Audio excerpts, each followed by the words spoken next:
Friends, നിങ്ങൾ ഇതേപോലെ കല്ലുമ്മക്കായും കപ്പയും കൂടെ പുഴുങ്ങിയത് കഴിച്ചിട്ടുണ്ടോ? ഞങ്ങൾ ട്രിവാൻഡ്രംകാരുടെ സ്പെഷ്യലായിട്ടുള്ളൊരു അടാറ് ഐറ്റം കേട്ടോ. അമ്മാതിരി ടേസ്റ്റുള്ളൊരു ഐറ്റം എന്ന് പറഞ്ഞാൽ അമ്മാതിരി ടേസ്റ്റ് കേട്ടോ. അതിനകത്ത് ഇതേപോലെ കപ്പ നമ്മൾ പുഴുങ്ങാനൊക്കെ എടുക്കില്ല, അതേപോലെ കട്ട് ചെയ്തെടുത്തതിന് ശേഷം ഒരു ചട്ടിയിലേക്ക് ചട്ടിയോ കലോ എന്താവട്ടെ അതിലേക്ക് നമ്മൾ കല്ലുമ്മക്കയും കൂടി ക്ലീൻ ചെയ്തിട്ട് കൊടുക്കണം. കല്ലുമ്മക്കയുടെ കപ്പയുടെ ആ ഒരു സെറ്റപ്പിൽ നമ്മൾ ഇട്ട് കൊടുക്കണം കേട്ടോ, തീരുന്നത് വരെ. അതിനുശേഷം നമുക്ക് അടുപ്പത്തേക്ക് വെച്ച് ഇത് മൂടി വെച്ച് വേവിക്കാം കേട്ടോ. അതിൽ വെള്ളമൊന്നും ഒഴിച്ചു കൊടുക്കേണ്ട ആവശ്യമില്ല, ആവശ്യത്തിനുള്ള വെള്ളം ഇതിൽ ഊർക്കിട്ടു കേട്ടോ. അപ്പോൾ ഈ ഒരു സമയത്ത്, അതായത് തിള വന്ന് ഒരു 5 മിനിറ്റ് ആകുമ്പോഴത്തേക്കും നമുക്ക് തീ ഓഫ് ചെയ്ത് കൊടുത്ത് ഒന്ന് ഇളക്കി കൊടുക്കാം കേട്ടോ. അതിനുശേഷം നമുക്കത് മൂടി വെച്ച് ഒരു 5-10 മിനിറ്റ് വെച്ച് വെക്കുമ്പോഴത്തേക്കും തന്നെ അതിൽ ആ വെള്ളമൊക്കെ ഇതിൽ കപ്പയിൽ പിടിച്ചിട്ടുണ്ടാവും കേട്ടോ. എന്നിട്ട് നമ്മൾ കാന്താരിയോ നമ്മൾ ചെറിയ ഉള്ളിൽ അതും എണ്ണയിൽ ഞെരടി ഉപ്പും കൂടിയിട്ട് ഞെരടി എടുത്തതും കൂടെ കൂട്ടി നമുക്ക് കഴിച്ച് നോക്കാം.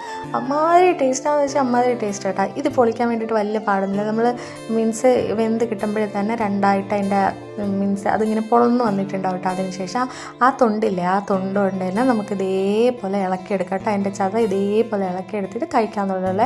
ഇതിൻ്റെ അകത്ത് ഒരു നാര് പോലുള്ളൊരു സെറ്റപ്പ് ഉണ്ടാവേണ്ടിയാണ്, പക്ഷേ എന്തോ ഇതിനകത്തില്ല. പക്ഷേ ഇതിൽ വേസ്റ്റ് ഉണ്ട്, വേസ്റ്റ് എടുത്ത് കളയണേ. ചിലരിത് കളയലില്ല. ഇതിനെന്തെങ്കിലും കുഴപ്പമുണ്ടോ എന്ന് ചോദിച്ചാൽ അങ്ങനെ കഴിച്ചു കഴിഞ്ഞാൽ എനിക്കറിയില്ല കേട്ടോ. ഞങ്ങൾ കളഞ്ഞിട്ടാണ് ഇത് കഴിച്ചിട്ടുള്ളത്, അപ്പോൾ എനിക്കറിയില്ല.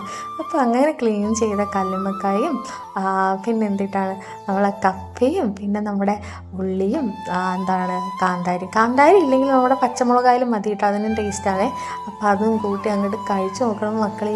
വേറെ ലെവൽ ടേസ്റ്റ് എന്ന് വെച്ച് കഴിഞ്ഞാൽ വേറെ ലെവൽ ടേസ്റ്റാണ്. നമുക്ക് സ്വർക്കം കിട്ടിയ ഫീൽ കിട്ടും, അമ്മാതിരി ടേസ്റ്റുള്ളൊരു ഐറ്റം കേട്ടോ.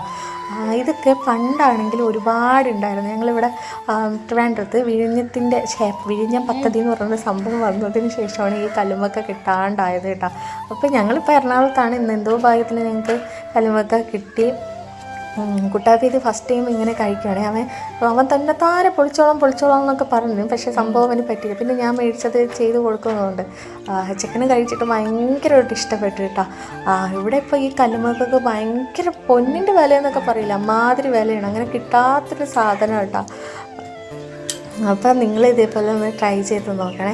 കഴിച്ച് നോക്കിയിട്ട് എങ്ങനെയുണ്ട് എന്നുള്ളത്, കിട്ടുകയാണെങ്കിൽ കല്ലുമ്മ കിട്ടുകയാണെങ്കിൽ കഴിച്ച് നോക്കിയിട്ട് എങ്ങനെയുണ്ട് എന്നുള്ളത് എനിക്ക് പറയണം കേട്ടോ. അപ്പോൾ അത്രയേ ഉള്ളൂ. Tata bye.